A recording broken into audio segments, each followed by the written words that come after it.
In the video, Functions, Forms, and Types of Communication, I mentioned specific theories that can be used to understand the different forms of communication.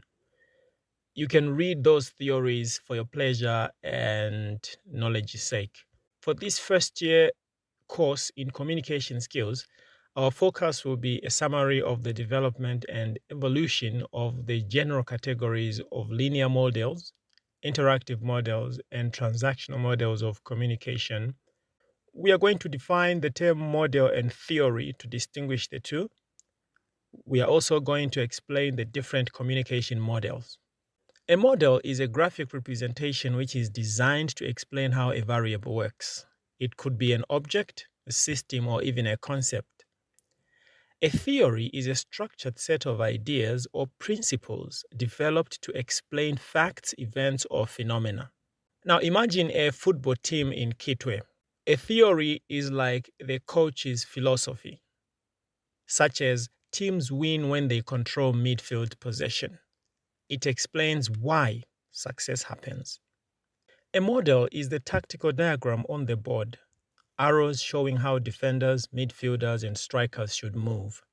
It shows how the idea works in practice. So, theory gives the principles, why. Model gives the tools of how something progresses. Our focus for this course is mainly on the models of communication by showing diagrammatic representations of how the actual process of communication has been understood and how it flows or progresses. One of the earliest models of communication is the model by the Greek philosopher Aristotle. Around 300 BC, Aristotle basically looked at communication in terms of rhetoric. His model contains 5 elements, that is the speaker, the speech, the occasion, the audience, and the effect. He was concerned with the art of speaking and persuasion. His initial model contained 3 main elements, and he conceptualized these as follows. The speaker carried what he called the ethos. The speech or message carried the logos. The audience carried what he called pathos. The speaker's ethos is the credibility or trustworthiness of the speaker in the subject area.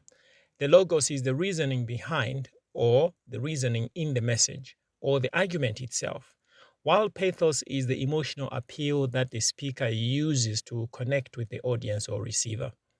This model, even today, is still useful for persuasion and public speaking. In the 20th century, from the 1900s, more models came up and the understanding of communication evolved because of the advent of the many changes in the world at the time. For example, the advent of mass communication media such as newspapers, radio, and television meant that communication needed new ways of looking at things. Scholars such as sociologists, political scientists, and psychologists joined the debate, especially as a result of the revolutions, the First World War and the Second World War, and the Depression of the 1920s and 30s. They argued that communication is much more complex than was initially thought. In 1948, a political scientist by the name of Harold Laswell looked at communication in the form of a question, and the question was, who says what in which channel to whom with what effect? This model has given us an understanding of how to analyze political speeches and to explain the concept of propaganda in much more detail. Beyond the political space, the model can be applied in product sales or promotion of brands and even general oral presentations. For example, you may have a situation where Mr. Mutale is a communicator. The message he is conveying is the defense of his research project as worthy of a PhD degree. The medium he uses would be through Zoom or Google Meet. His audience would consist of professors located in 3 different towns in Zambia. The effect he is achieving by doing this is convincing the panel that he is the best candidate and deserves to pass. In 1949, another quite influential model designed by Shannon and Weaver was proposed. These 2 engineers sought to understand how the telephone works, and they worked to improve communication. Their model is sometimes referred to as the transmission model of communication, as it involves signal transfer. They developed their work during the Second World War, just a year after Harold Lassow's model. Some call it the mathematical model. Their initial model consisted of 5 elements, which were the sender, encoder, channel, decoder, and receiver. Their revised model added and introduced the concept of noise during communication. The concept of noise is now widely discussed in communication studies. Let's look at an example of how the Shannon and Weaver model can be applied in various situations. Dr. Kubota, a university lecturer, is explaining a new assignment to her students during a lecture. She wants them to submit a case study on local entrepreneurship by Friday. While she was speaking, a student in the front row dropped a pile of books loudly, distracting the class. In the confusion, Dr. Kubota forgot to mention the required word count for the assignment. By Friday, the students submitted their case studies, but many were either too short or too long, and she had to ask them to redo parts of the work. Now, let's analyze this scenario. The sender here, or the encoder, is Dr. Kubota. Her voice and gestures while explaining the assignment are part of the encoding process. The channel is oral communication in class during the lecture session. The receiver are the students. The decoder are the students themselves, obviously through their ears and brains processing the instructions. The noise, that is the loud sound of books falling, which distracted both lecturer and students, is what would call a distraction or a hindrance. There's a feedback issue here. The students did not ask for clarification about the word count after the interruption. If they had, the communication would have been more effective and the assignments would have been correct the first time. In 1954, Charles Osgood showed that communication is a dynamic process and it involved an interactive relationship between the source and the receiver of the message. So an individual who is engaged in the communication process sends as well as receives messages. Osgood stressed the importance of the social nature of communication and sought to explain human or interpersonal communication. Although Shannon and Weaver's model claimed to be able to explain human interaction, its one-way focus was the biggest disadvantage. Even Lassow's model is linear and does not include the interactive nature of Osgood's claims. Schramm's model in the same year in 1954 visualized the process of communication as the process of sharing experiences and commonality of experience of those who are involved in communication. The circles in the model there indicate the accumulated experience of two individuals who are engaged in communication. The source can encode and the destination can decode in terms of that experience. Interactive models argue that communication is two-way, and these models are characterized by the following elements: the sender, the message, the receiver, feedback, and field of experience. The combined Osgood-Schramm model emphasized a 3-element structure where there is encoding, decoding, and interpreting. Consider the following example. Imagine a patient, Chanda, visits her doctor after many years without a checkup.